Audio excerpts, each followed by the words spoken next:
5. They know 13, and they spoiled 2, total 70. Of course, the yes have it. But however, honorable members, Section 23, subsection 8 of the County Assembly Act number 24 of 2017 states that if the Assembly approves a motion filed under the section, the clerk against whom the motion was filed shall be deemed to have been removed from office from the date the motion was approved. Means now has been removed from the office from today. Honourable members, of course, having obtained a majority of votes of the members of the County Assembly, as I've said, Mr. James Omariba Nyaoga, his appointment as the clerk of the Kisii County Assembly stands revoked pursuant to Section 23, subsection 8 of the County Assembly Act 2017. The participatory ward and chair of the select committee that is tabling the report. Mr. Speaker, before me is 67 pages report, and with your permission, I will request that I make some summary in some of the parts so that I will be able to save on time. So if that's your permission, Mr. Speaker, I request that copies are given to the members, and I start from page 5 of the report, which is the excerpt summary.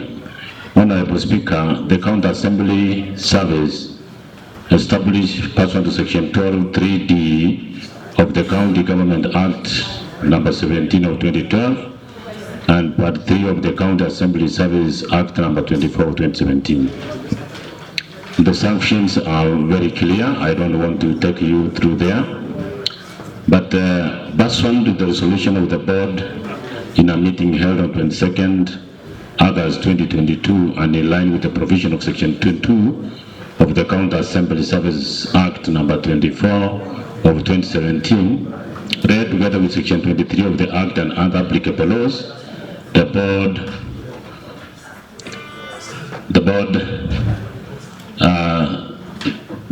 suspended Honorable James Omariba Nyaoga from discharging his duties as of the office of the clerk of the County Assembly of Kisii as part of the disciplinary process on the ground of gross misconduct and misbehavior, violation and provision of the provision of the Constitution, including Chapter 6, and the violation of the provision of the County Assembly Service Act.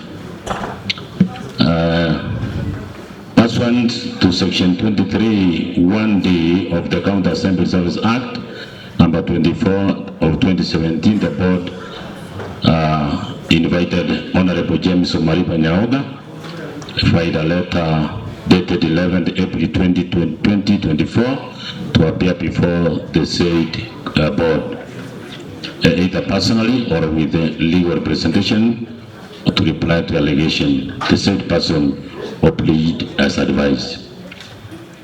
Pursuant to Section 23(2) of the County Assembly Section Act number 24 of 2017, which says if the clerk does not furnish a reply to the judges or the judges within the period specified or the opinion of the board.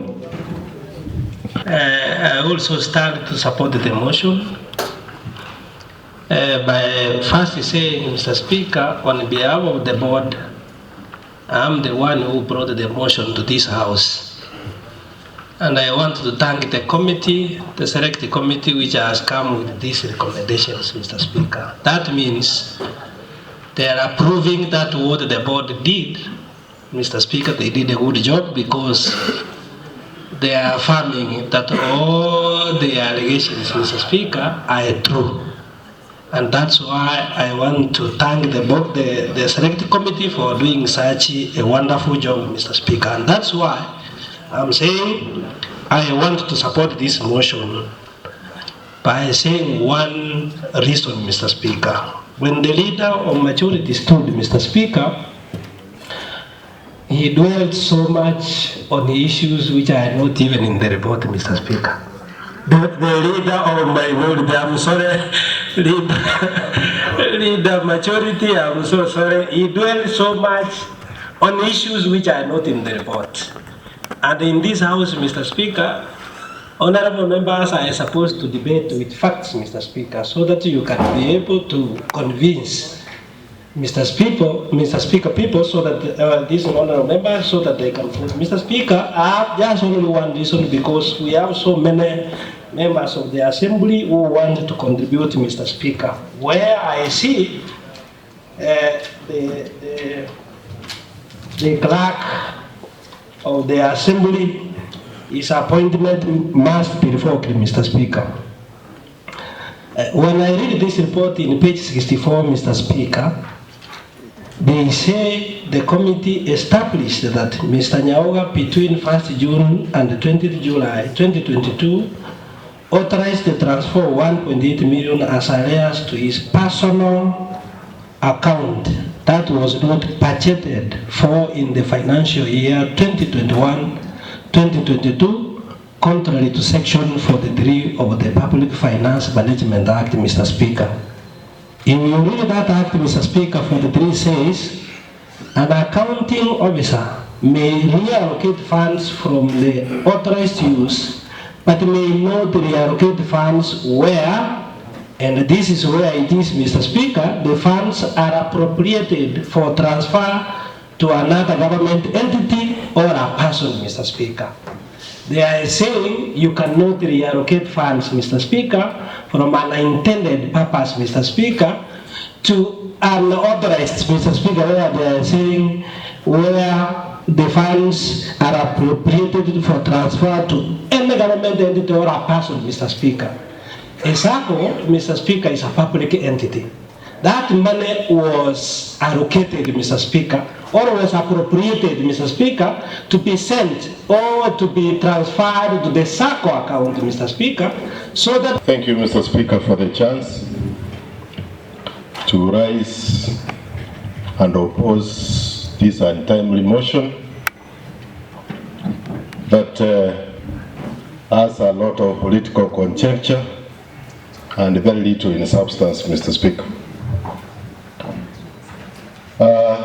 A lot that has been quoted here, Mr. Speaker, is the politics of the Second Assembly, where I know the Honorable Vice Chair of the Service Board and my